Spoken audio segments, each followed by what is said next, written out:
گناہوں پہ ہوں شرمندہ، الہی درگزر کر دے۔ السلام علیکم ورحمۃ اللہ وبرکاتہ۔ صرف 5 منٹ کا مدرسہ قرآن اور حدیث کی روشنی میں سبق نمبر 21 یعنی 21 محرم الحرام۔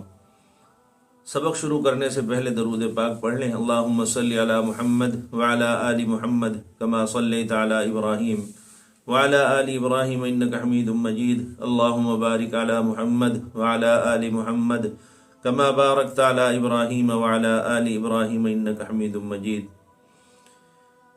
نمبر 1، اسلامی تاریخ۔ حضرت ابراہیم علیہ السلام کو سزا دینے کی تجویز۔ حضرت ابراہیم علیہ السلام کی دعوت توحید کی خبر آہستہ آہستہ بادشاہ نمرود کو بھی پہنچ گئی، جس نے خدائی کا دعویٰ کر رکھا تھا۔ بادشاہ نے حضرت ابراہیم علیہ السلام کو طلب کیا، مگر اس عظیم پیغمبر نے وہاں بھی اللہ تعالیٰ کی وحدانیت اور اس کی صفات کو خوب اچھی طرح واضح کیا، جس سے بادشاہ لاجواب ہو گیا اور دشمنی پر اتر آیا۔ اب والد، قوم اور بادشاہ سب نے مل کر انہیں سزا دینے کی تدبیر کی، اور بادشاہ کے مشورے پر قوم کے لوگوں نے خاص جگہ میں کئی روز تک آگ دہکائی، جس کے شعلوں سے آس پاس کی چیزیں جھلسنے لگیں۔ جب لوگوں کو یقین ہو گیا کہ حضرت ابراہیم علیہ السلام اس آگ سے زندہ بچ کر ہرگز نہیں نکل سکیں گے، تو ان کو اس آگ میں ڈال دیا گیا۔ مگر رب العالمین کی مدد اور اس کی زبردست طاقت کے سامنے ان کم عقلوں کی تدبیریں کہاں چل سکتی تھی۔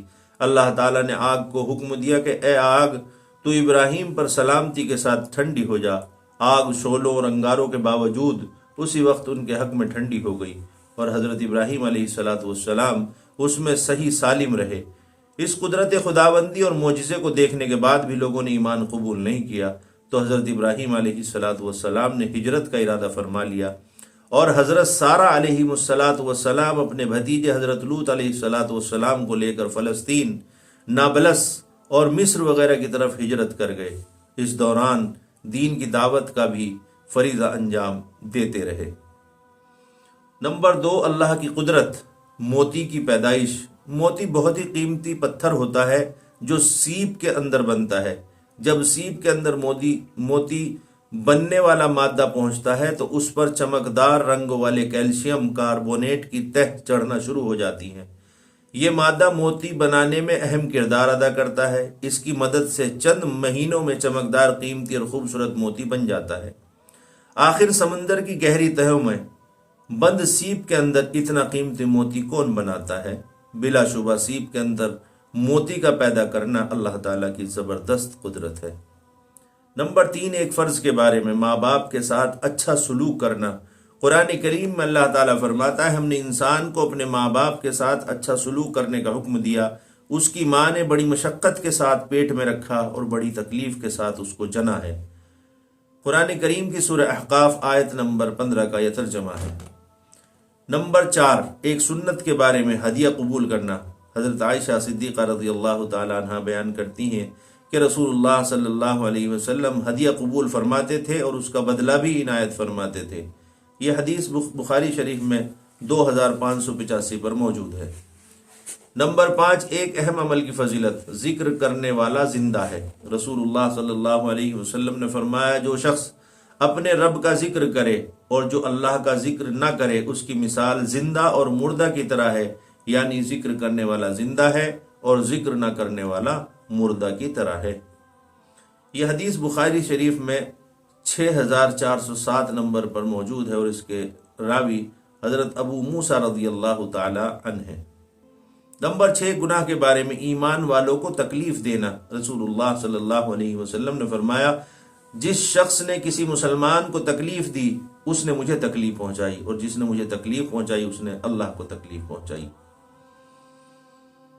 نمبر 7، دنیا کے بارے میں، استغنا انسان کو محبوب بنا دیتا ہے۔ ایک شخص نے رسول اللہ صلی اللہ علیہ وسلم سے عرض کیا کہ اے اللہ کے پیارے رسول صلی اللہ علیہ وسلم، مجھے کوئی ایسا عمل بتا دیجئے جس کو میں کروں تاکہ اللہ تعالیٰ اور لوگ مجھ سے محبت کرنے لگیں۔ رسول اللہ صلی اللہ علیہ وسلم نے فرمایا، دنیا سے منہ موڑ لو تو اللہ تم سے محبت کرنے لگے گا، اور جو لوگوں کے پاس ہے یعنی مال دولت، اس سے بے رخی اختیار کر لو تو لوگ تم سے محبت کرنے لگیں گے۔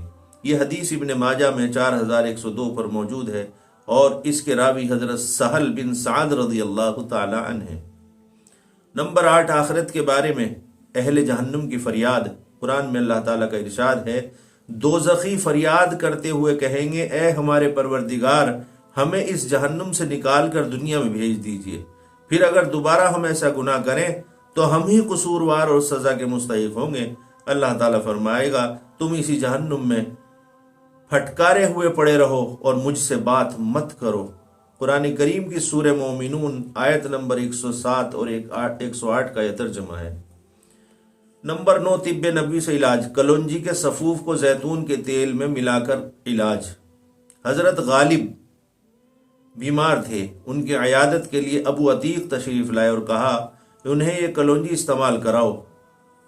اس کے 5 یا 7 دانے کو لے کر پیس لو اور پھر زیتون کے تیل میں ملا کر ناک کے اس طرف اور اس طرف اسے قطرہ قطرہ کر کے ٹپکاؤ، اس لیے کہ حضرت عائشہ رضی اللہ تعالی عنہا نے مجھ سے حدیث بیان کی کہ حضور اکرم صلی اللہ علیہ وسلم نے فرمایا، موت کے علاوہ کلونجی میں ہر بیماری کے لیے شفا ہے۔ یہ حدیث بخاری میں 5687 پر موجود ہے۔